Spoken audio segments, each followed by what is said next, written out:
પાણી કાતરો પ્યાસી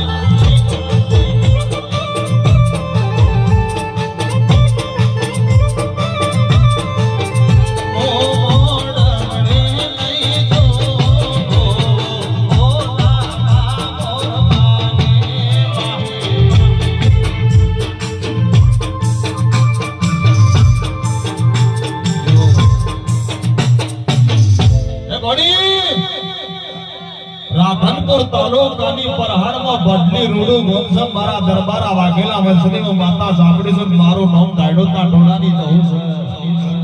છે એક દાડો દરબારના ઘેર હોતગણ મરીજી અને 100 વર્ષની બાળકી મારું નામ કહું છે બાપ જેનો હાથો હેતે બેઠો હોય જેના ઓગણા માં મરી ગઈ હોય એના દિવાળીનો હરખ ના હોય જે દાડે દરબાર નવી હોજવણ ગાયા એ દાડા મને જાપણી મને જશી નોમની દીકરીનો મેળો માર્યો છે ધોની બજાર મારો નામ કહું હે ગોડી